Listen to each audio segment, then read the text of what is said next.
ago, and Hotep Jesus. You familiar with Hotep No. Jesus? I wasn't either until I just saw him on Joe Rogan, and I was like, okay, I'll give this a shot. I don't know who this guy is, but I mean, it's current. And I don't watch the news or anything like that, or like keep up with that stuff. I get my news from podcasts that I listen to, because if it's noteworthy enough, then okay, we're hot now. If it's noteworthy enough, I'm going to hear about it on a podcast.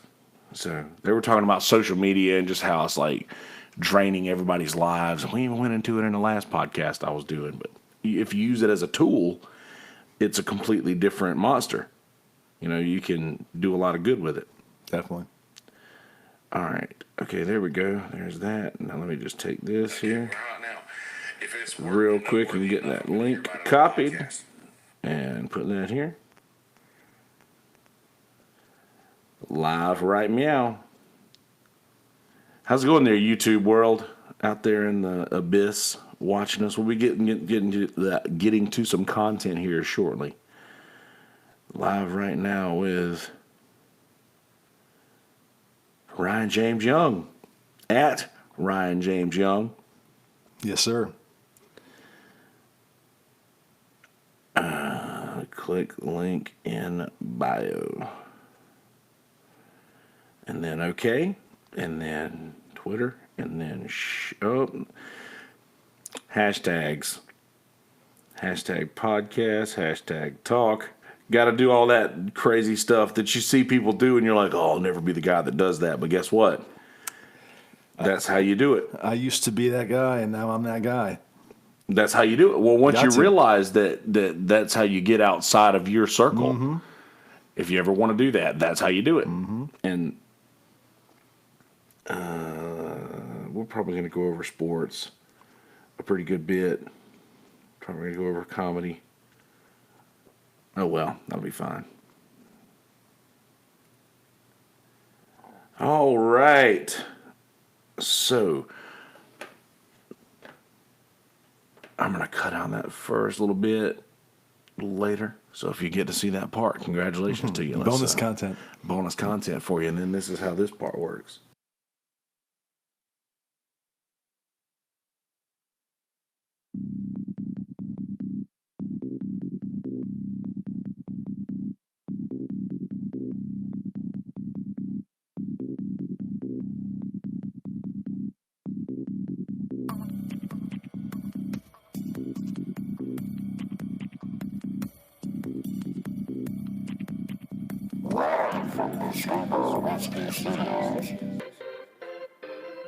That's right, ladies and gentlemen, live from the Screwball Whiskey Studios, screwballwhiskey.com, peanut butter whiskey, SKREW ballwhiskey.com. Sitting here with the great and powerful Ryan Young, ladies and gentlemen. You know you're doing it right when you have a sponsor, a whiskey sponsor. That's when you've made it. I got lucky. I got super lucky with the Screwball crew, and in doing that, I ended up getting my big brother, my big brother Kerry, who lives in Ocean Beach, OB, a little south of you. Mm-hmm. He and a few other people in the San Diego area started Screwball Peanut Butter Whiskey, and I was putting out that I'm like the podcast got to a certain size to where I let me share this out on my other Instagram real quick. But I gotten to the point to where the podcast had grown to a point to where it was costing me more money than it was self-sustaining. I had a GoFundMe campaign for the mixer, for the mics, for the headphones. And the podcast is self-sufficient. Like, I haven't had to come out of pocket for a lot of things yet, other than, the computer. And I started sharing the GoFundMe campaign stuff, and Carrie donated some money and said, consider Screwball Whiskey your sponsor. And I was like, well, if I've got a sponsor, then I'm going to need some, whiskey to let my guests drink, because he knows I don't drink. And he was like, he sent me a bottle of Screwball whiskey, and every person that I've had try it so far has said that it is absolutely delicious and it smells amazing. What's better than peanut butter and whiskey? So go to screwballwhiskey.com, ladies and gentlemen, and while you're at it, if you got a wild hair, how about go to mistuffpodcast.com and check out all of the cool things we have going on there. All of the links to social media is there. All of the links to the most recent episodes are there. Do you have merch? Not yet. I'm working on it. Merch. Well, that's coming next. I've been talking to Smitty, who's actually designing me some art for merch as we speak. And I'm very, very, very excited that that's going to be in the works coming up very soon. I mean, you have an international audience who was clamoring to rep this podcast all about Europe, so it's time. Right, dude. That's the thing, man. And I forgot to mention that in the last episode. I'm glad you brought that up. And as soon as I click this button right here, I will be done, and you will have my full attention, world. You'll have my full attention. All right, got everything shared out good. All right. Anywho. For mobile, you have to wait until the actual video goes live so you can get the live link on what up, Brian Jordan in the house. I was just putting my drum set together a while ago. Anyway, I meant to address this yesterday in the episode, but missed the boat on that. I do have a lot of internet and. Let me go live on the audio first. I record these separately. Okay, so I had to go rolling on this before I was about to give the YouTubers some content that the audios weren't going to get. So, first off, I really appreciate all of my international listeners, my folks from Russia, my folks from Czechoslovakia, from Sweden, from Switzerland, from Thailand. All of my international listeners, I really appreciate you. My Australians, my Britons, all of my people over there. I'm very, very excited to have you. Please go to mistuffpodcast.com where merch will soon be available in all forms. And I'm very excited to announce to you, ladies and gentlemen, the great and powerful Ryan Young is in the house to talk to you today all about everything. Everything. That's right. This is an honor. This is a pleasure. I've been enamored by what you built with this podcast. I really appreciate that. It's really gained steam. I know you get a lot of engagement and interaction with it. It's been on my radar for a while. We've talked about doing this for a while. Long time. That's right. I'm in Los Angeles now, so there's very few opportunities to get out this way. We had to make it happen today. Had to do it. And I'm glad that, and I really appreciate you giving me an hour on a day when I know you only have 2 days in town. All the time you want. No, I appreciate it.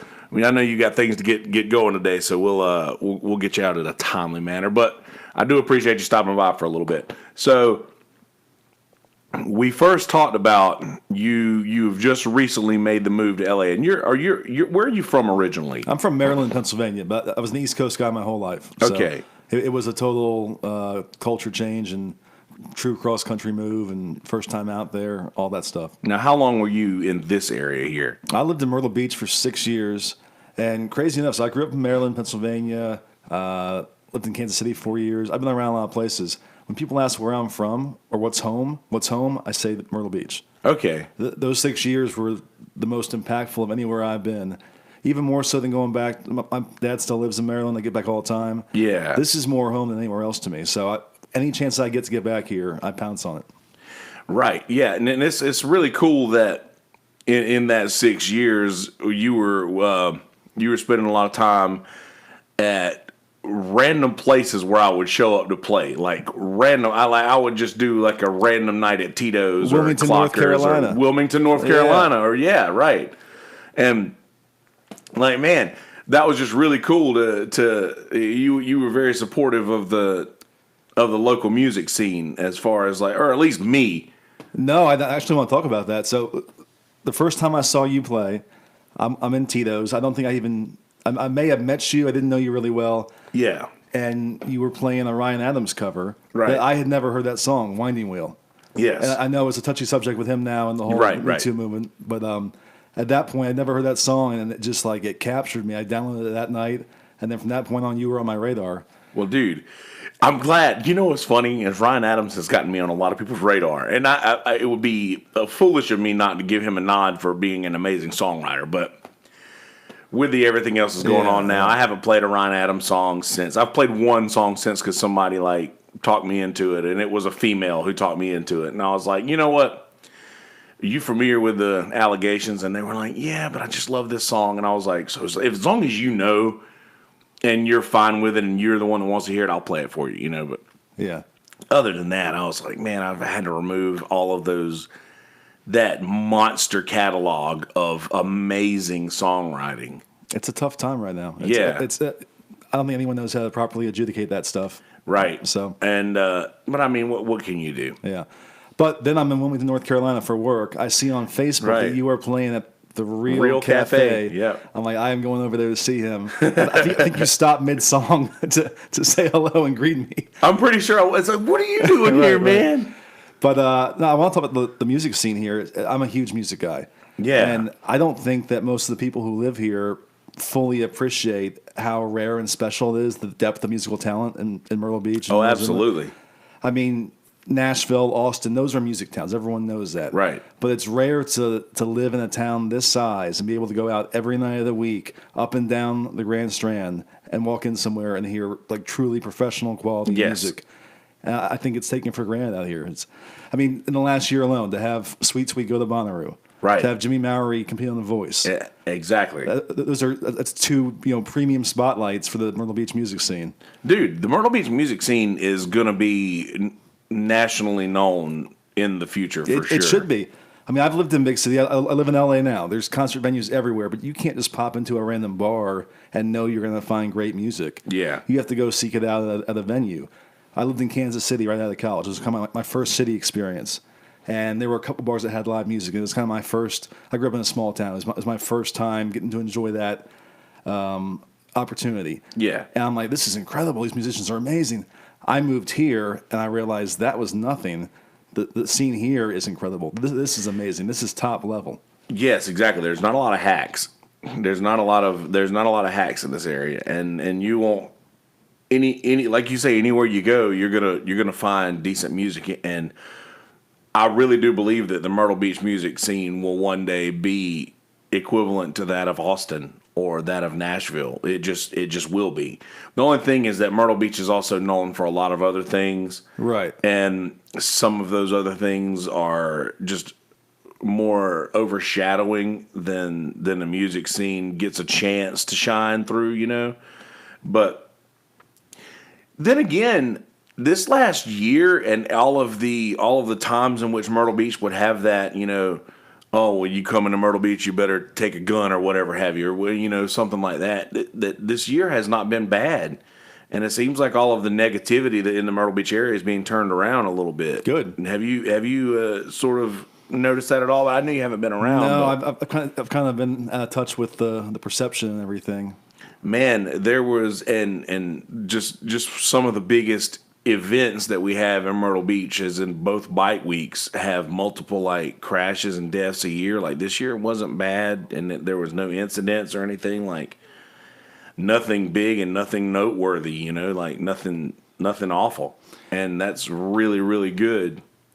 So as I mentioned before, I'm really proud of the time I spent here, and I have a deep connection to it, and it's always bothered me the perception Myrtle Beach has. Right. And the reason it has it, people come and they think of Ocean Boulevard, that strip of hotels, right, and that's all they see of Myrtle Beach, and that's their entire opinions formed off that. Right. I lived here 6 years. I may have gone down there a half dozen times. Exactly. I just never went down there, and that wasn't to me at all part of my Myrtle Beach experience.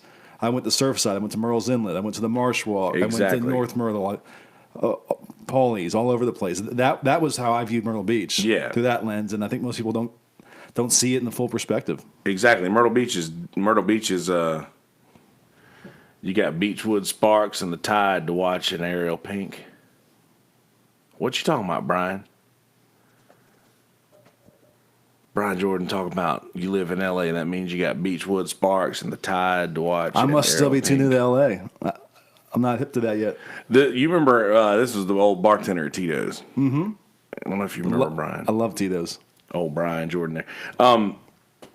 Anywho, yeah. So before Brian Jordan takes my attention away from whatever he's talking about over there, we do have we have had some issues in the past, but it was only for like a couple of years, and I've noticed that just Myrtle Beach is not that place anymore, and I think that it took.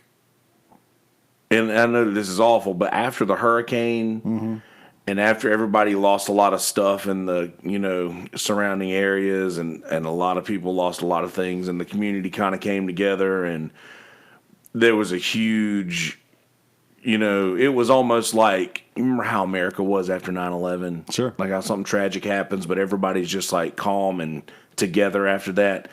The little scare that we had of the hurricane that flooded a lot of the areas in Conway and places like that. Like the community really came together, and then you have people like Jared Hucks with the Midway Hotel and Midtown Hotel, and just giving people free rooms who are displaced from their homes because of this tragedy.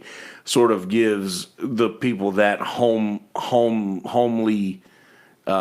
Feeling, where this is an actual place, not just the sort of place where people come and just shoot and things like that, and there's people being shot at random bars and things like that. Like this, all of that kind of stopped, and I don't want to put it back to just that, but tragedy sort of does that to people. Tragedy brings people together, and I think that's happened in this area, and I am glad that you were a part of it for the time that you were, because we know each other and get to have this conversation today. For those of you who are not aware, Brother Ryan was, for the Sun News, for the longest time, the sports writer, correct? Covering Coastal Carolina University. Yes. And have since gone on to bigger things. I won't say better, but just bigger. Covered the Florida Gators for 2 years down in Gainesville, and now I'm covering USC football out in Los Angeles. So, well, congratulations to you on that, man. Living that sports writer life still.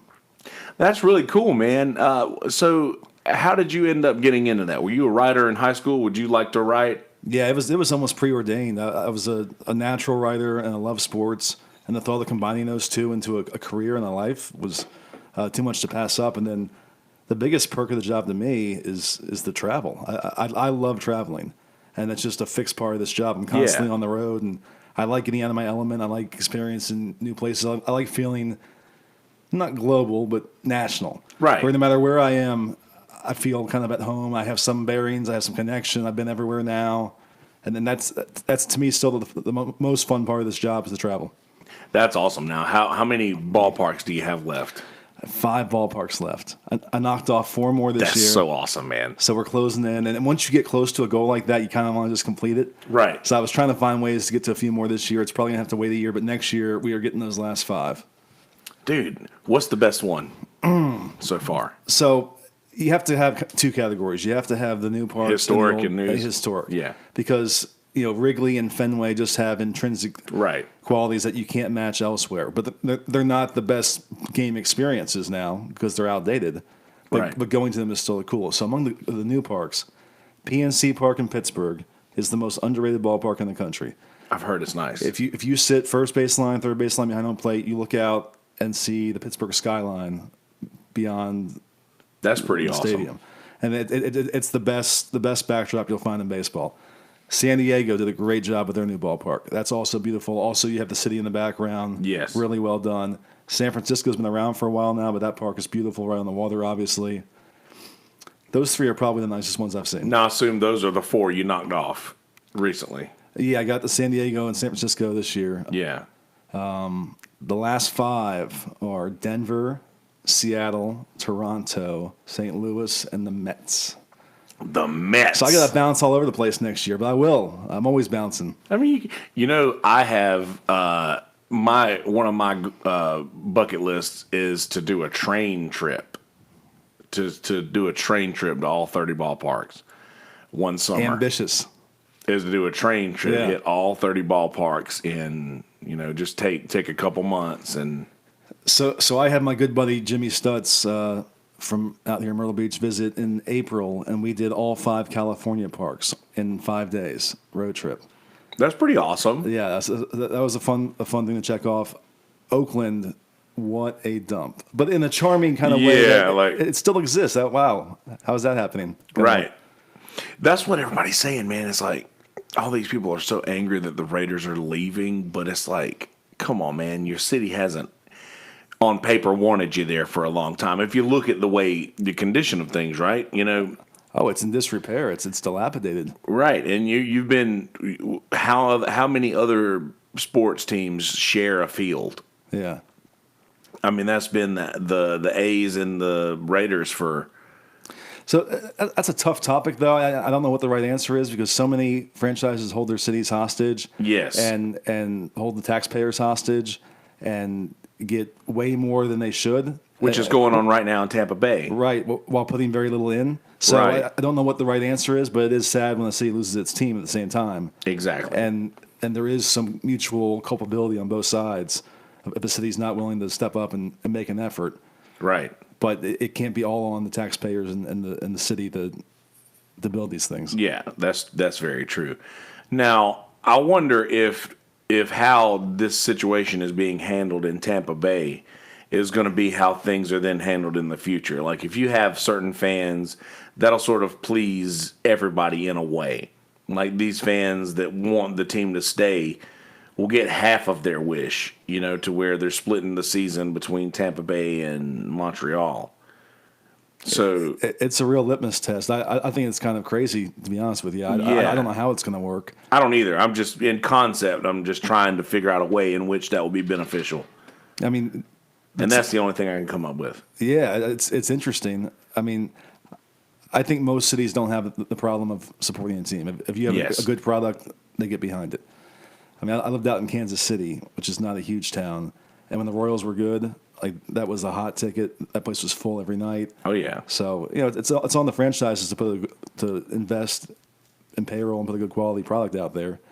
But Tampa is a weird case. That's just it's never worked. Miami or Tampa, really. Speaking of the Royals, I had your boy Dap. I know on the podcast. I'm trying to get him back whenever he. This is his time of year. 3 years ago, just legend in Omaha. Right. I'll never forget that experience. I was out there for 2 weeks with them. That,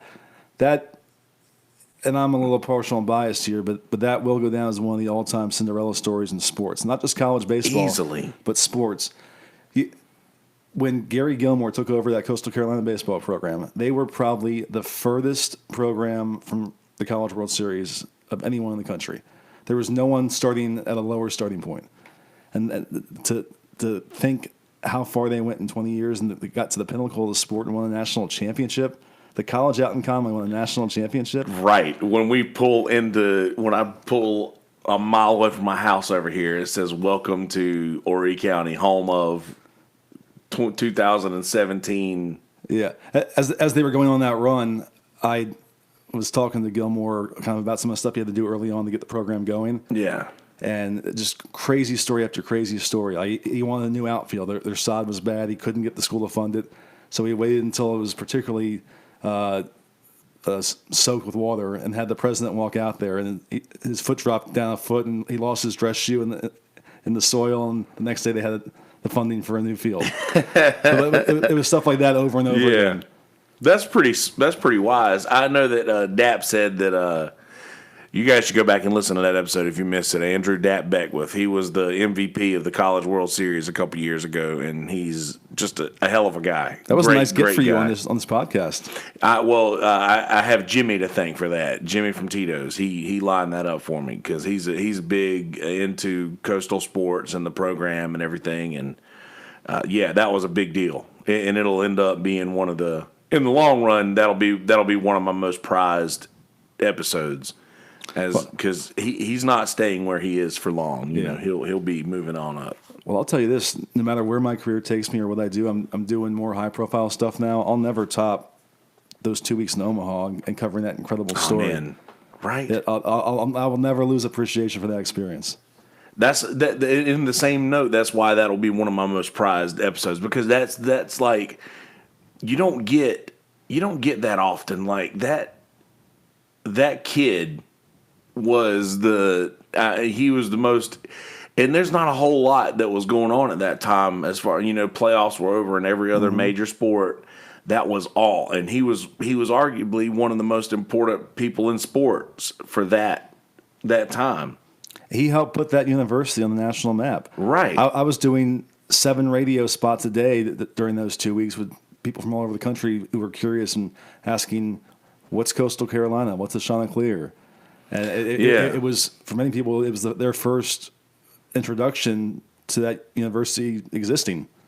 What was your most exciting interview you got to give during that time with any other shows? They all blurred together. I was so bleary-eyed and tired during those 2 weeks. It was just nonstop. I believe that. But I'll tell you, my favorite radio interview of all time. So I was working out in Kansas City.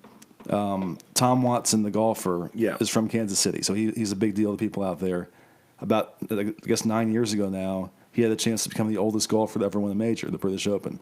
He's in the lead to the last day. I remember that. BBC Radio has me on, and I'm a little nervous. I hadn't done a lot of radio interviews then, so I'm waiting on the hold, and I'm just listening to cricket highlights for like 4 minutes. I'm like, what are they talking about? What am I going to offer these people? Yeah. I'm out of my depths here. But it probably went well. I mean, no, yeah. You're a good radio guy. I remember I was listening to, it was, I can't remember if it was like, I know it was Sports Talk. I know it was 100.3, but you had just went to the Super Bowl. Yes. That was the time that they had sent you to the Super Bowl, and I can't remember who it was. Was that like the professor and what's his name interviewing you, or was that, I can't remember who it was. It was probably Aaron Marks or I think that's right. But that was pretty cool, man. Like because we had known each other forever, and whenever somebody said that's Ryan Young, the sports writer for the Sun News or from whatever your title was at the time. And I remember messaging you and being like, dude, did I just hear you on the radio, man? Right. Like, was that you they were talking about? And you were like, yeah, man. I was like, dude, how did I not know you even did? I didn't even know you did that until that point. My greatest achievement at the Sun News was convincing them to fund me to go to California for the Super Bowl. that doesn't happen at small newspapers. Right. But that was awesome, man. In that job alone, working in Myrtle Beach, covering Coastal Carolina University and sports here, I went to the Super Bowl, College World Series, Montana twice for football playoff games. I mean, that's crazy travel for that size paper. So it was a fun 6 years. I got the most out of it. Really, when I came here, it was going to be like a 1 or 2 year thing. Yeah. And I was going to bounce back to somewhere bigger and keep climbing the ladder. I got here and loved it so much, didn't want to leave. So every year I go, all right, 1 more year, and then I'll start applying for other jobs. Yeah. Okay, 1 more year. And 6 years in, it was to the point where if I don't do it now, plateaued. I'm probably stuck forever. Yeah. And, career-wise, financially, professionally, I had to take a chance and move on. Right. But it was a very special time here. So, and of course, that'll always keep a special place in your heart. How is Hollywood matching up, man? How is because we were just talking about having these beautiful like moments that I think about beautiful. I say beautiful moments like things like getting to go to the Comedy Store or getting to go to the Troubadour or seeing the Sunset Strip or all of these monumental things that East Coast folks don't get to experience often. What's that like? I've been there almost a year now, and it hasn't lost any luster. It's still as surreal as the first day I got there. Everywhere you go is steeped in history, or this has been in this movie. You've seen that in this movie, or this TV show, or they're filming a TV show right next to my building. Like, this is happening. Yeah. It's happened like 4 times. You go to the Troubadour, and you're sitting in there waiting for a show to start, and you read the history, and anyone who's anyone for the last 40 years of music has played there. Right. In this tiny little venue. And it's just mind-blowing. The Comedy Store. You look on the wall, and every comedian who's ever accomplished anything has stood in this room. Oh, man. That's the best thing about LA is you get goosebumps thinking about that, man. It's the ultimate events city. I mean, any night of the week, you can find anything you want. Here's a good example. So I'm a big music guy. We've established that. And I'm always checking the concert listings. I just want to see who's coming up, who's playing this week. back in the fall, it was like a random Tuesday in September, and there was 4 different acts at 4 different venues, big name acts that I would have gone to see if I had the time and money. And it's every night Yeah. out there. It's crazy. That's pretty awesome, man. I can't fathom that. Just because one, it's hard for me to leave the house just because I feel like I harness my energy for gigs only. Like, and if anytime I leave the house, I'm spending energy that I need to save for gigs in a way. So like, I feel like maybe, I don't know, maybe if I got out of here to where it was like, if I got out of this location where I'm walking away, I'm burping up, what is this? Pineapple coconut water, ladies and gentlemen. Is that a sponsorship plug? Oh, no. This is not a sponsorship plug. This is just pineapple coconut water. I wish that was a sponsorship because, well, I'll never be able to get them because this is an explicit podcast and I'll never be able to get sponsorship from this company. But anyway, yeah, maybe if I ever got out of here, I would be able to or got out there, I would want to go out and see all of these things that I've always been upset. I've told you online the other day, I was like, man, I'm kind of obsessed with the Comedy Store right now because I've recently started listening to the Joe Rogan's podcast, which turned me on to all of these other comedians that I didn't know about. And the beautiful thing about the Comedy Store is unless you're into comedy, you're not going to recognize a lot of those names. Right. And that's great that Adam Egget is running the Comedy Store in a way that it makes it possible for, if you are even a non-established comedian who comes in and is funny and has a good act, you very well could become a paid regular at the Comedy Store. That's a huge deal. Like, you don't have to be famous anymore to be a good comedian. I was telling you before we went on the air, I'm not a laugh out loud guy naturally. Yeah. I have a great sense of humor, but it's more of an internal laugh. Yeah. I'm sitting in that room and just cackling for 2 straight hours. And this is a lineup of past their prime, over-the-hill comedians. It was Arsenio Hall, Tom Green, Dane Cook, and some others you wouldn't know who were probably the best of the lineup. But those guys are 10, 15 years past their fame window, and they're still plugging along in the club scene, and they're hilarious. It was great. And they're enjoying life more. You think about things like when Dave Chappelle went silent for all of those years. He was still showing up at all those clubs doing 4-hour sets sometimes. Well, I mean, just imagine if you have the ability and the talent to command the room for 15 minutes, 20 minutes, and make people laugh and forget about everything else in life for those 20 minutes. Yeah. If you have that power, how can you ever stop doing it? Right. And that amazes me too, man, because it's easy when you're holding a guitar to do that. It's easy because the music, people are drawn to music no matter what. Like, people are drawn to live music being played. No matter what style it is, like, people can appreciate it, and it sort of captivates you if the person is halfway decent. But to just go out there and do that with just a microphone and your voice, Yeah. that's something completely different. Like, that's like speaking Greek to my playing music live. I love that. So you talk about conserving your energy and kind of laying low when you're not playing Right. gigs. I feel guilty every day out there if I'm not doing something because there's so much I haven't Yeah. seen yet or done or tried, and I just feel like I'm wasting opportunities if I'm not totally devouring Hollywood and all it has to offer. Now, you were talking about the traffic situation. So, on a scale of 1 to 10, how does the traffic in LA everywhere compare to the traffic that gets backed up before the overpass? You remember before the overpass here on 17? Definitely. How does the traffic on LA compare to that?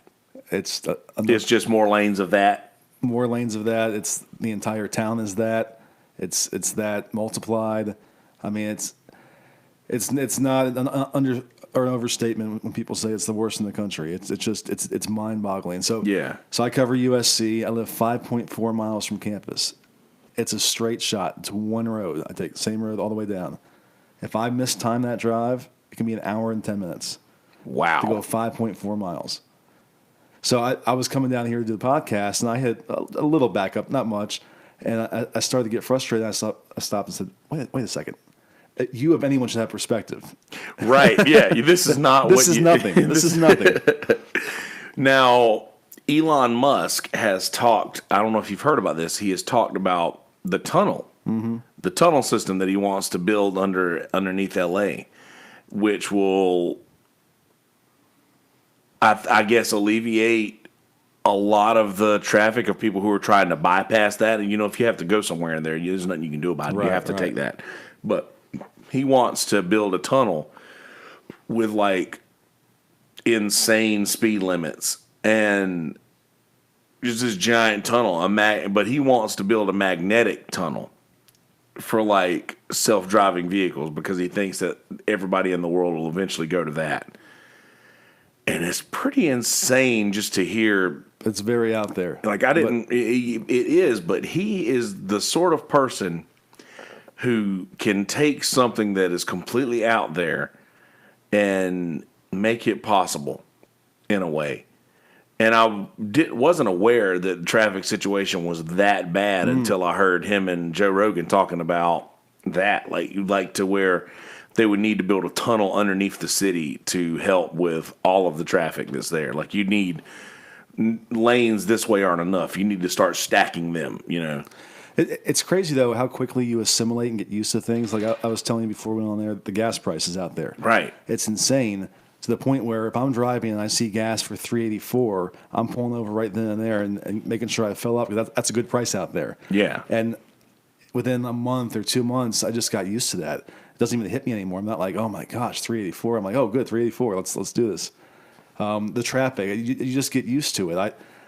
If I don't have to go to campus, USC, I don't drive anywhere. I walk. I'll walk a mile and a half in whatever direction and find whatever I need. I kind of. And everything's that close to where you can do that. No, it's incredible. Anything I need is really within a half mile, but I'll go beyond that to find other stuff. And it's just you adapt to living in a city and making it work the best for you. Yeah. How different is the food out there? Well, it's whatever you want, and it's whatever part of town you're in. I live in Thai Town, which is the largest concentration of Thai people outside of Thailand. I know I always hear them talk about that. I live in Koreatown. Thai Town. It's not even very big. It's really condensed, and I'm right in the middle of it. So I walk out of my apartment, and and this is no exaggeration, there are 20 or more Thai places within 3 blocks. That's awesome. Probably more, and so. And that's all I can get there. So I take advantage of it. If I'm in a different part of town, though, there's all kinds of great ethnic foods and cuisines. Yeah. Now that's another thing that I've learned is that when we have food here, like we have a certain type of food here, it's going to be catered to the American taste buds for that food. But when you go there and you taste it, it's like they do how they like it, and you're just going to get it that way. And as I've learned, like all the restaurateurs in Thai Town come from a very specific region of Thailand. Yeah. I forget where it is, but it's very specific to the cuisine of that region, and it's very authentic. That's pretty cool. And that's something you don't get everywhere. You have to be in a city like L.A. or New York or Chicago to really tap into the truly enjoying a different culture within your own. That's pretty interesting, man. See. The more that I hear, and I would probably be out there all the time. My brother lives in San Diego, like I said, or Ocean Beach, and I'd probably be out there I actually missed his wedding because I waited too long to try to get a plane ticket, and I would have to be back like pretty quick. It wasn't the sort of thing where I was able to fly there and fly back, and. I've never been on a plane before, so I don't know how it works, and I'm just terrified of getting on a plane. I didn't realize that. Yeah, I've never been on an airplane. But in my defense, I like history and American history, and I want to when I go to California, I want to see all of these things on the ground. Like I want to actually drive up to the Grand Canyon and get out and look at it. I want to see. Just these certain things that I wouldn't be able to see otherwise. Like I want to go and do a road trip and see all of these things and some of the ballparks and things like that. But I know flying is just like, yeah, well, you want to spend, a week in a car getting there, or you want to spend Well, 5 hours in a plane. as I mentioned, travel is a passion for me, and I know it's not for everyone. It's a hassle for some people, but Yeah. I feel bad for people who don't try it and don't get on the road and go on a road trip. I've now been to 49 of the states, done road trips all across the country, and the places I found that I would never expect to find, that you just happen upon, Yeah. have given me a perspective I would never have on what's out there and what's within these borders.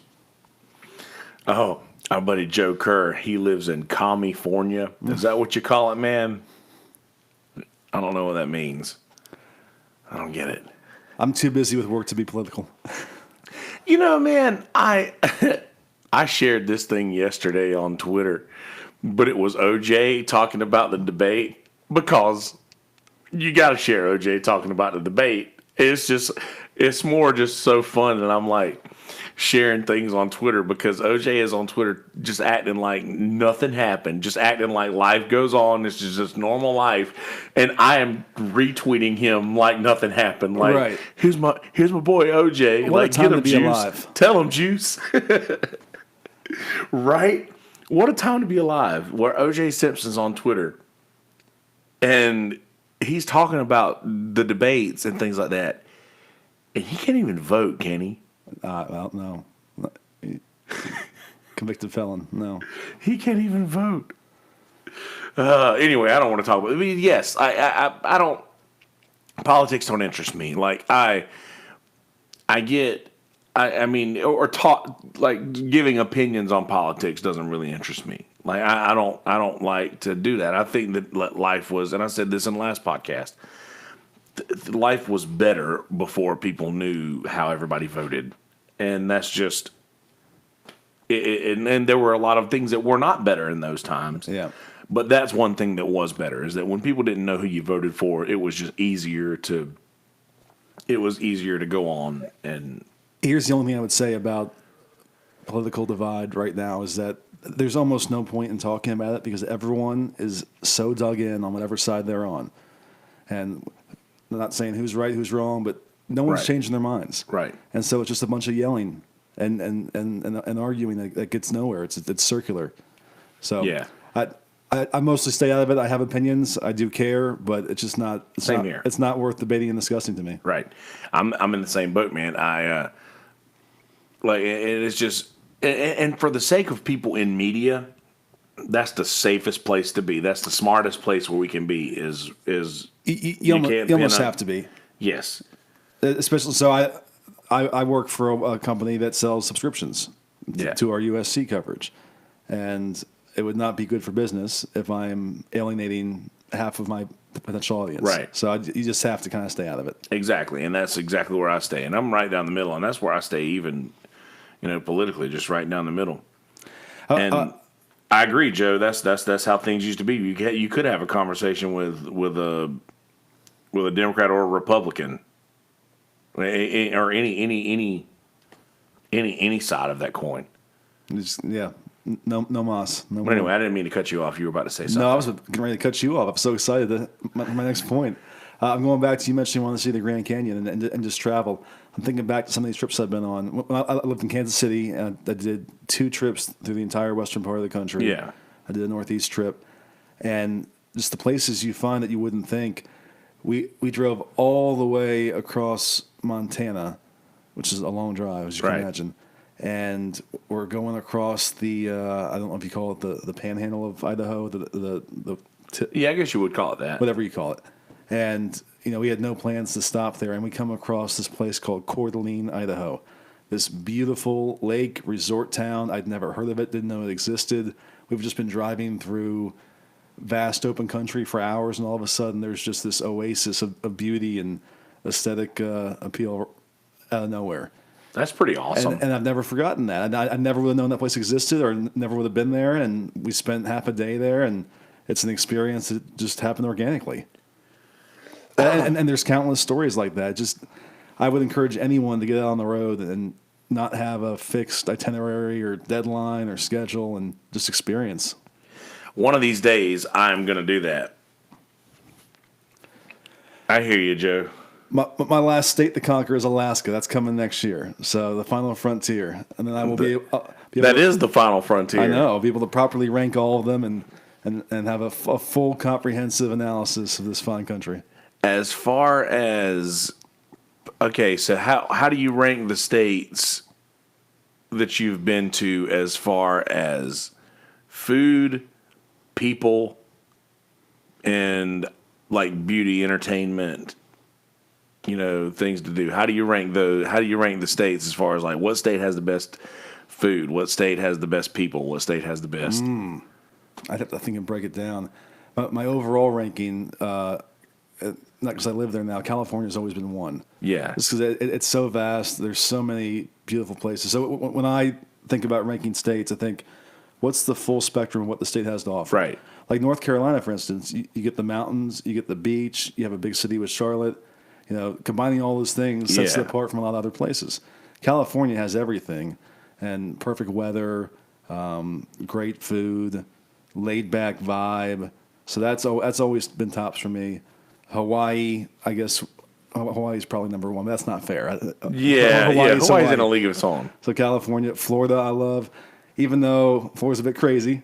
Oh yeah, Florida man. Florida man's out there doing crazy stuff today. I guarantee you. Right. I guarantee you. But the full spectrum of Florida, you have Key West, which is one of the most beautiful places. Hands down. Miami is not for everybody, but I really enjoyed it. It's just that place never stops. No, it's open 24 hours, and you got the beach here. You got $1 million yachts here, money everywhere. It's a really interesting place to be. Jacksonville, St. Augustine. So Florida's always ranked high for me too. But now you got to spend a pretty good time there with the old Gators. With them Gators, man. So you had a pretty big story when you were there. I can't remember exactly what it was. Did it have something to do with the baseball team or? So how about this? So tell me what's more rare, you think, or more improbable? Covering a 4-8 Florida team, followed by a 5-7 USC team. It's pretty hard to catch those two programs in such disarray back to back, or covering back-to-back College World Series champions in consecutive years. That's right. Coastal Carolina. That's right. And then the very next year, Florida won. Yeah. So that is pretty improbable. That's what it was. I remember there was a story that you were sharing, and I was like, I remember commenting something like, "Wow, that's pretty crazy," or "That's awesome," or whatever have you. But I couldn't remember exactly what it was because I got bad brains, man. Yeah, that was a fun 2 years too. I love college towns, and it's just there's a unique, special vibe to them. There's an energy you don't find anywhere else. Because it's driven by youth and college students. But Gainesville was a fun place to live, and covering a college team means traveling to other college sites for games and stuff. So you get to see a lot of really cool places that way. Yeah, that's pretty cool. I was do you know Perez, Anthony? You remember Anthony Perez? I do not. He used to bartend at Tito's a while back for me, and he is now an umpire. He's he actually did a bunch of Florida games. He umpired for SEC for a while. Wow. Did a bunch of Georgia and That's Florida awesome. games, and he's been doing a lot of stuff. So there's probably a lot of games that you were covering in Florida that he might have been a part of, because I think that was recently, right? How long ago was that? I was there until last summer. Okay, so yeah, I spent 2 years there. There's probably a high probability that he was behind the plate for a lot of those games that you were. Small world, huh? You were covering, man, and I've had him on the podcast. He was on like episode 3 or 4. So as much as I've stated, I love my time in Myrtle Beach. I loved working for the Sun News. Yeah. Going from driving the back roads of the Carolinas to go to Gardner Webb and Presbyterian and schools of that ilk to now flying to Notre Dame and Utah and Seattle, Washington. That's been the biggest change in my career, I think, in the last 2 years. Now, USC is a pretty intense program as far as like they've always been in they've always been in the conversation. Yeah. Like no matter what happens, they could go 0 and whatever for however many seasons. They'll always be in the conversation just because they've got that whatever the it factor in whatever it is. You know, you're in the most beautiful place in the world practically, and a place that a lot of people would probably put number one on their ranking of states, and arguably one of the most beautiful places in the world, and they're always going to be in the conversation. So you feel like this is like the most prestigious program that you've worked with, as far as there's only the clout. Exactly. There's only a few college programs, colleges that have that wow factor to them. Yeah. You can count them on one hand. Right. And so it's been an incredible opportunity to go out there and cover that. And again, like I'll always cherish my time covering Coastal Carolina, and I feel a real connection to that place, and I've kind of followed them from afar since. Oh yeah. But it's a different experience covering the USCs of the world. Really Exactly. special. Like this, everybody in the world would enjoy, playing for the Seattle Mariners. But if you get that call from the Yankees, you're going to go. Exactly, right? Because it's the Yankees or whatever. But that's really awesome. So, what do you? Are they gonna hire what's his name back? Man, that's Steve Sarkisian, or is that not the guy? Urban Meyer. Urban Meyer. Yeah. Oh, That's the main narrative and talk out there. really? So again, USC went 5-7 last year. Most of the fan base is pretty much throwing its hands in the air with the current Yeah. status quo. Urban Meyer, nobody believes he's staying retired. Nobody believes he's going to stay. He doesn't even believe that. He's too young. He's proven that he can go anywhere and get back to the top very quickly. Yes. And there's only a few jobs that would make sense for him at this point that are going to possibly come open and be of the stature that would attract him. And people have connected that dot ever since he stepped down at Ohio State. And he's now doing a Fox Sports college football show based in Los Angeles. So Yeah. that chatter is going to continue all fall. It's going to be kind of hanging over everything that they do out there. That's probably a call that he'll answer. I mean, you don't really say no to things like that, do you? No. Yeah, it's that interview after where he was like, "I'm just done with football right now," or whatever he said, or it's like, man, nobody believes that. Nobody believes he's done. There's no way. Like you say, he is too young, and he wins. And dude, beat Alabama with a third-string quarterback, dude. That's impressive. By any stretch, I'm still a little upset about it. But as soon as I saw Cardale Jones play one game, I was like, this kid is strong. He's different. But Yeah, you've had a nice run with Saint Nick there. I have nothing to complain about. I've told people for years, they're like, "Oh, yeah, how about Clemson though?" Like, yeah, I hear you, but we've been doing this for 15 years. So I don't understand the Nick Saban haters, and I guess it's just how I'm wired. How can you not respect greatness? Like when someone does something better than anyone else has ever done it, how can you not at least quietly respect and appreciate that if they're not part of your direct rivals? Yeah.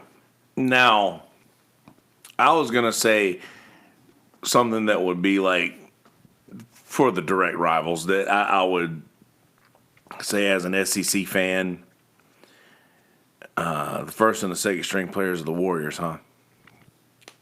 I hear you. But yeah, I was going to say that as far as like the SEC fans, a lot of these folks in southern towns are not that intelligent. And I can say that because I'm from these places. You said that. That wasn't me. I said that. This is me. Ryan Young does not this is not his words, mine. But it's easy for them to just be like, oh, we keep getting beat by these people, so this dude's a jackass, or I hate him, or whatever. And for the people who don't, for the people who aren't part of the SEC, maybe they're upset that he left LSU after winning, like getting them there, and then went to Miami and led them to two of the worst seasons of football they've ever had, and then showed up back to Alabama and started winning and not only winning, but winning without like any controversy or any like, there's no random leaked tapes of things that were said that would, like, no paying players or anything like that. No controversy to that extent yet. God, I hope it never happens. But it just seems like those guys in the front office at Alabama are very, very smart about staying away from that kind of thing. Here's the other misperception with Saban.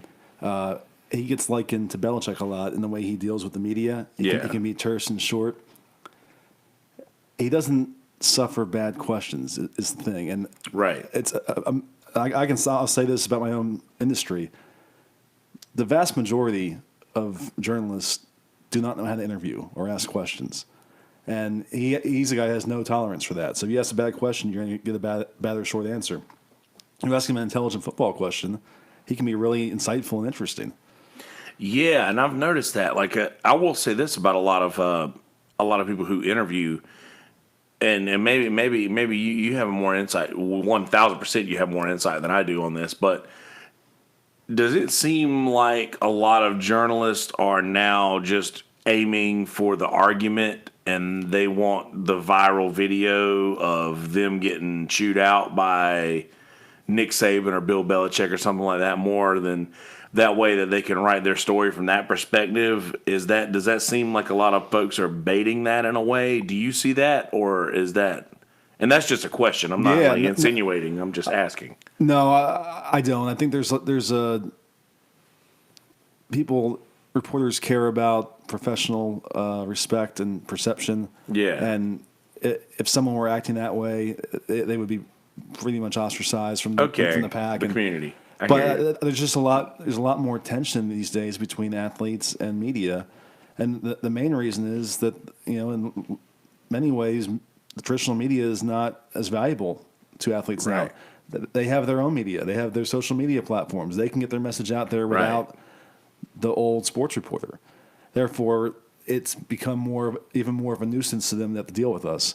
Now, that's not everybody. There's some really great people who know how to make it work to their advantage and understand that they're not just speaking to one guy with a microphone. They're speaking to their fan base. Right. But in general, it's become a lot more contentious, the whole interview process these days. It has. Wonder where that starts. Wonder where that came from. Well, I mean, you go back before the age of social media, and players wanted to get their message out there. They wanted to be out there. They wanted the spotlight. They wanted the attention. Now they control that. Yes. They put it out themselves. I mean, they'll get far more. So they reach. have this. I don't really need you to do this thing. Exactly. Okay. And so there's a loss of mutual respect that maybe was greater decades ago. Is no longer really there. Many athletes don't see the need for traditional media, and they see it as an obligation for them, not an opportunity. Okay, now that makes a little bit more sense. I haven't thought about it from that aspect or that viewpoint. Now, people do have the way to run their own news source, and that's not to get. I'm not going political, but our president has utilized that as well. Like, he doesn't have to go through the media anymore. He can just say what he's thinking right here, and just athletes are utilizing that more so than anybody else. And I guess it is becoming more. I don't know. I guess they're just feeling like they don't need it. They're becoming less willing to talk to that side of the story, because they're like, I'll tell you how I feel when I get home. And yeah, well, they also want full control of their message. There's a distrust. That's true. That if I do this interview and say this, how is it going to be processed, packaged, interpreted, etc. Whereas they can just put out their Instagram or their tweet or whatever and have their words stand for themselves. I understand it to a large degree, but I also still understand the value of media. As someone who's in it, I see the other side of things that Yeah. I think is becoming more and more lost. Look at the NBA right now. A lot of NBA players have their own podcast. They're in your Oh, yeah. they're in your realm now, Right. And then they're very savvy and know how to do that stuff and make it work for them. I love it. I think everybody should have their own podcast. Everybody should do it. Everybody should have their own. That is a definitive way to leave who you actually are. Because in this age of where it's my word against yours, and if my word says that you did something really bad, then more people are going to catch on to this. Like, there's only one way to leave evidence of exactly who you are. Because you can't, you can, if you want to do something that's scripted or whatever, you can build a character of whoever you are that you want to show to the world. But how much did we talk about what we were going to talk about before we started doing this? Not much. A second while I was Yeah. washing my hands or getting you a water or something like that. Like, this is when you get into a situation where you're just actually having a conversation. You're going to say what you're going to say. Whether if you sound like an idiot when you say it, then so be it. At least everybody will know who you are. It's real, yeah. It's real, and So- that's so lacking today. On this note, let me turn the tables and ask you a question. Okay. What was the podcast that really inspired you the most to go this route? The one or two that you listened to and you said that this is a platform that I need to operate on.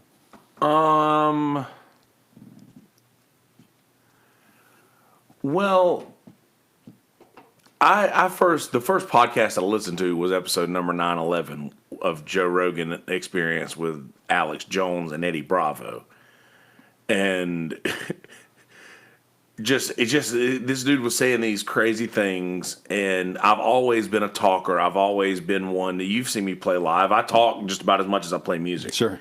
And I've always been a talker, and as soon as I saw that and started listening to all of the crazy things that this dude was saying, and I was like, you can't get away with this. This is like satellite radio that people don't have to pay for. So I realized that if I had something to say and I had a way to get this message out, and I didn't even know what the message was going to be yet. At that point, I just wanted to talk, and I just wanted to talk in front of people. And plus, I just quit. I don't know how far back you've listened to the podcast, but I quit drinking 3 years ago, and then as soon as I quit drinking, I picked up a bad habit with another substance that I won't mention, but I was doing a lot of. That's probably me. But I was doing a lot of a certain thing that I really needed to get rid of, and once I got rid of that, I was like, I have to replace this with something. Like, I have to stop this thing that I'm doing now, and I have to put something in its way because I have an addictive personality. If I don't replace something with something else, like that thing will just come back. So I had been listening to other podcasts like Joe Rogan Experience. I listened to Your Mom's House, and just different Mark Maron, obviously, just people being able to have huge conversations. Mark Maron had President Obama in his garage. Yeah. And I'm like, okay, so there's something to this podcast thing. And one of the other ones, I like Bill Burr a lot. I'm a pretty big Bill Burr fan, and he does his podcast by himself all the time. He never has guests. He's just sitting by himself talking and just getting things out of his brain. And I'm like, that sounds like something that's good to do. Then I ended up interviewing a couple of people about wanting to do a sports talk. So I interviewed a couple of people about sports.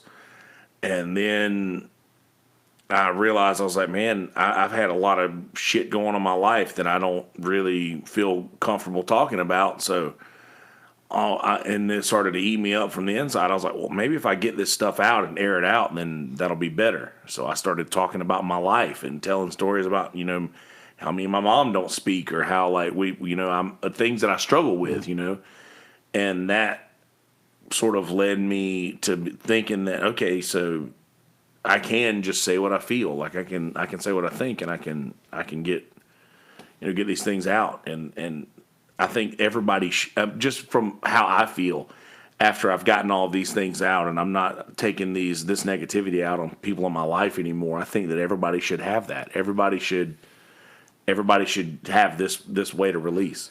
Think about how much consumer habits have changed over the last few years.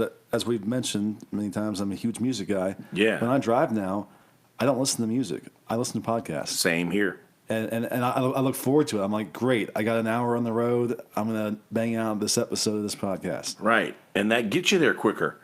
It's just, it takes your mind off of what you're doing, and you're learning things. Like these people are dropping, like, and I know I drop his name a lot, but Joe Rogan's got Jamie sitting next to him the whole time. Like, if they talk about something, then you can get the actual facts on what this thing is. And I've got one of those. I play a lot of trivia. You know that. Like, I got a steel trap, dude. If it goes in, it doesn't come out. Right. And I utilize that. And you just learn things. It's great. So when I moved from Florida to Los Angeles, I drove across country. And I'd always wanted to do that drive. It was kind of like a thing on my checklist. I wanted to do the cross-country drive. Yeah. And it was great. It's a lot of time in the car. And even still, I barely turned the radio on or played songs from my playlist. It was just I was searching for new podcasts on different topics and find new stuff. It's a great platform and a great way to engage with topics. Well, I know that we were going to try to get you out here in just a second because I know you got somewhere to be. But what podcasts are you listening to? What are your? So I'm big into Bill Simmons and his network. He's a big sports guy, sports and pop culture. Yeah. He does a podcast called The Rewatchables where they go back through, popular movies from past years. That's cool. And just like break it down from every angle. It's funny. It's interesting. I learned stuff about the movie, who was initially lined up for different roles and was passed over. So that's one. His sports podcasts are good. I listen to Adam Carolla's podcast. Oh yeah. Mark Maron. That's a few. That's enough. I mean, those guys release enough to keep you busy. But it's appointment listening for me. Like if I have a missed episode, I'm like trying to find the window of time and I'm going to listen to it. Right.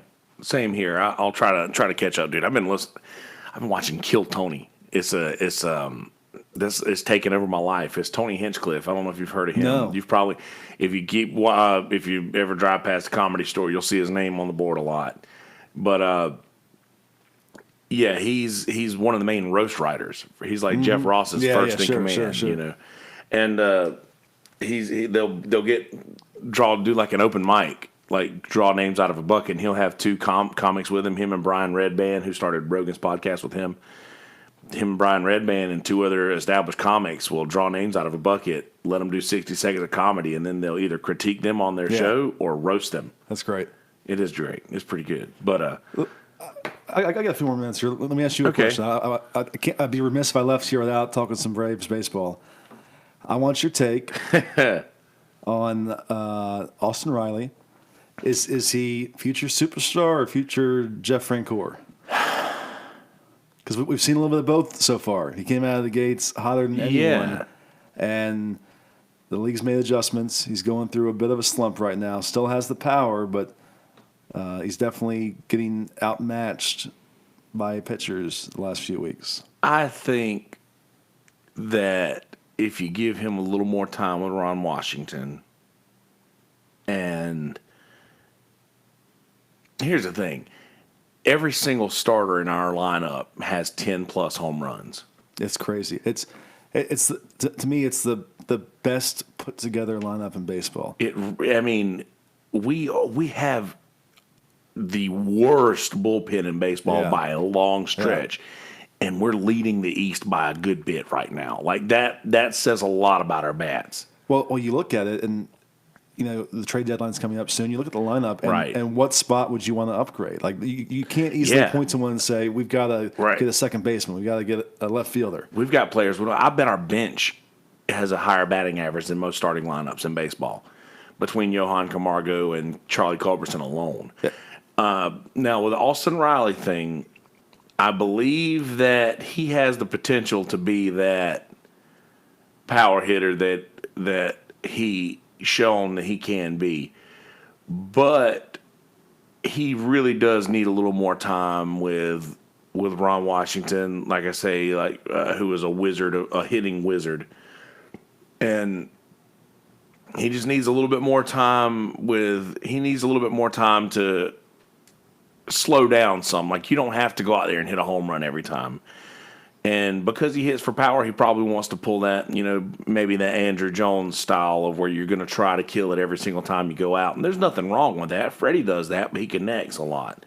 And Austin just needs to slow down a little bit. He just seems like he's trying a little too hard. And I don't know. I initially thought that he was going to be the game changer. I thought it was like, okay, we got this kid now. He's an absolute monster. And now he's probably, if I had to, put somebody in, I'd almost want to put Charlie Culberson in over him. But well, you have the luxury with that lineup where you don't have to count on him to be right. the guy he was last month right. every night. He can go through his struggles and ups and downs and learn to fly. It's a really impressive put together team. Another question for you. Okay. This has become a bit of I'm a diehard baseball fan, so I love talking baseball. Same. This has become a bit of a talking point the last year. Nick Markakis is going to inch his way towards 3,000 hits. Yeah. That has been a guaranteed ticket to Cooperstown. Right. Unless you were tied up in steroids and stuff. He has never been viewed in that light. He has one career All-Star appearance now, last year. Yeah. What would your stance be on him if he got to 3,000 hits? Nick Markakis is my favorite Brave right now. By a long shot. Not necessarily as much because of what he does on the field, but because he was willing to take less money to let those kids get their money. Because he's done very well for himself. Yeah. And to take a little less money so that those kids could have a spot on the roster. He seems like he gives a shit. He seems like he cared about the future of the Braves. And I don't know. I want to see him. I want to see him in the Hall of Fame. If he gets 3,000 hits, I mean, like you say, it's going to be the ultimate test case because Bernie Mac said he 3,000. Bernie Mac said he ought to get it on 2,997 hits. Let him in. It'll be the ultimate test case because I guess the way most of us view the Hall of Fame is someone who was viewed as being at the top of the sport for a certain duration, and he's never been that guy. Right. But there's a lot to be said for someone who's workmanlike and consistent over 2 decades. Exactly. And I mean, you think of where he's been. I mean, the Orioles weren't great when he was there, and man, they're even worse now. But he hasn't had the opportunity to shine like that yet. Now, I think with the Braves, and by the way, the Braves are like getting no recognition and no airplay or anything. Like, it's almost like they're not even part of the conversation on the national level. But it's coming. But even last year, I was like, are we getting ignored right now? Listen to Scotty Farrell. He's one of my favorite guys. I love Scott Farrell because he doesn't care. That voice, it kills it. He doesn't care. It's like, I love hearing dumb people call in and him just owning them. But they're not, I'll have to call in every night. And I talk to him occasionally where I'm like, man, nobody's giving our Braves any love, man. And I mean, we're 2 years ahead of schedule last year. We're a year ahead of schedule this year. Like, this is not normal. And we're not getting the recognition I think that we're owed, but that might be our saving grace in the end because it removes the bullseye. Sure. Everybody's looking at your LA Dodgers and everybody's looking at the Yankees right now, and nobody's really paying attention to us. And that might be our saving grace in the end. It's been a model rebuild. It's been incredible, and your window is going to last for a long time now because exactly of what they've created with this young core. You still have guys in the minors like Ian Anderson who haven't come up yet. They're going to be Christian Pache, major contributors. So this is maybe hyperbole, maybe not, but you have a chance to recreate the '90s era Braves. 1,000%, and I feel like we have a really good core to do that. The only thing we need is, I feel like we need to rearrange our pitching lineup just like we did our batting lineup. Our batting lineup wasn't doing so great in the beginning of the season until we rearranged it. I feel like our pitching staff might be fine. We've just got the right pitchers in the wrong spot. Maybe Tehran is a middle reliever. Maybe Foltynewicz is a closer. Maybe Minter could come in and start. Who knows? Like maybe Jackson or Luke Jackson or whatever his name is. Maybe we give him the ball in the beginning and give him a shot. Let him sit in for 3 or 4 innings and give up 2 or 3 runs, because we're going to score 5 after the 7th, because that's what we've been doing consistently anyway. And they have Sean Newcomb, who they don't know quite what he's going to be. Right. He was great last year, and then got a really quick hook this year. Yeah, exactly. Didn't have much leash, got sent down for a little bit, came back up, has been in the pen, got a start, back to the pen. So, Soroka had that one weird game, but other than that, he had like a 0.98 ERA. He's been a revelation, yeah. Really? So, they're still figuring things out, but it's an exciting place to be when you know you're just a few moves or pieces away now. Right. Now, after all of this goes down, and we've got Dallas Keuchel now, and he's got that one, the game, his initial game out of the way, which didn't go so well, but did pretty well in his second start. Do we make the move to get Madison Bumgarner now?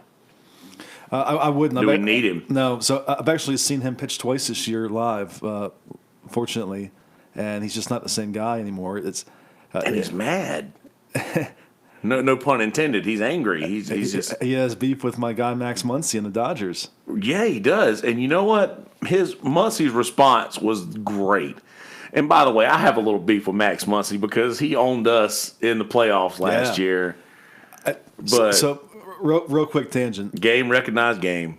Max Muncy, an all-time great baseball name. Right. He could have been a 1920s reporter or a great baseball player today. But one of the great stories in baseball. This is why baseball is awesome. Max Muncy last year gets cast aside by the Oakland A's. Oakland, an organization that is constantly trying to mine and find cheap talent, says we don't have a spot for Max Muncy anymore. He goes to the Dodgers, gets his chance in late April or early May. It could have been a 2-week stint. But he hits right away, becomes an all-star, hits 35 home runs, a postseason hero, and now he's one of the faces of the franchise a year later. It doesn't happen in other sports. Exactly. In the NBA, you don't go from 11th man for 5 years to suddenly being the face of the Bulls. So it's a special thing about baseball, and I'll tie it back into our earlier discussion right now. Another example, Tommy La Stella, Coastal Carolina Atlanta Braves alum, Braves draft pick at one point. I think had 8 career home runs before this season, and now he's has like 15 or 16 or more, and he's on the All-Star team, and he's a breakout star like 6 years into his major league career. Only in baseball. Only in baseball. God, it's beautiful, man. And I get so aggravated with the baseball's just so boring. I was like, that's because you don't know how to watch it. Right, and I understand that perspective. Like, you have to love baseball to even like baseball. Right. Like, if you don't love baseball, then you're not even going to like it. You can't casually step into it and go, oh, this is fun. You have to understand it. You have to appreciate the nuance, the history, just the fact that, still for me, this is the game of Babe Ruth. Yes, it's the same game they played 175 years ago, inevitably. In the 1890s, they were playing this game, and it's still going on. Right. And I'm a huge history guy. When you can connect history and draw parallels and connect dots like that's what makes baseball so unique and special. Right. And same here, man. I love baseball. I'm just glad to have somebody else in the world who loves baseball like I do. Yeah, we'll have to have a full baseball talk. We will. We'll do a baseball talk one time, and you're scooting on up to that time where you kind of need to. You're going to be late if you don't. We don't get you out of here soon. So we're going to do that. This was fun. I would like to come back and talk baseball. Absolutely. Maybe when the Braves are in the World Series. Or hopefully so. Knocking on the door. Hopefully so, man. We'll definitely have to wait till after the Dodgers series, because all roads lead to LA. Because goodness, that just so many. so many games ahead everybody else in baseball. It's unreal. So watching Cody Bellinger this year up close, it's like watching the guy at the park playing slow pitch softball. You just know that ball's He just gets it. being jacked, and it seems like he can wait that extra split second that other guys can't, and that's the difference.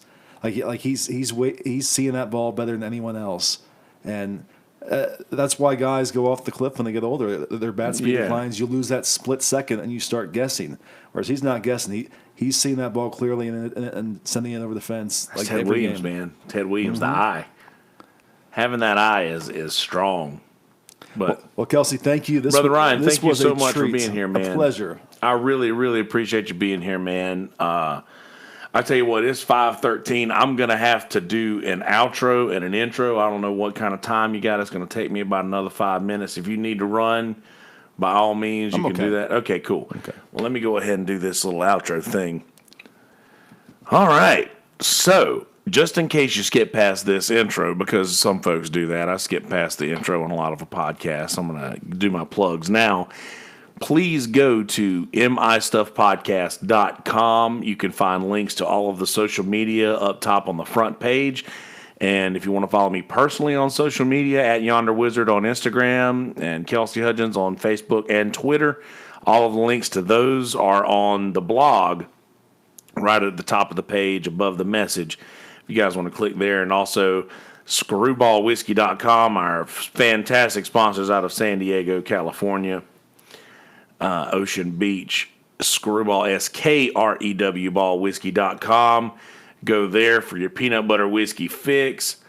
And there's going to be a lot more good stuff coming at you over the next couple of weeks, podcast-wise. I've been sending out those mass texts of a bunch of people who I'm going to be having on the podcast soon. So definitely be excited for that. This Sunday is going to. I don't have my book right here. We'll find out. I'll post it all on the social media. So go there and check that out. Please subscribe to the podcast on Apple, Spotify, Podomatic, anywhere podcasts are available. You can subscribe to MI Stuff Podcast. Please do that and click share. Go to the YouTube page. Click subscribe on Kelsey Hudgens. We're trying to get to 1,000 subscribers over the next couple of months. So help us get there. We're building our subscribers every day, so we get a little bit more every day and a little bit closer every day. So the next one could be you. Please click subscribe on the YouTube page. And with that, I'm going to let you guys get on with your lives and go ahead and get on about your business. Enjoy your day.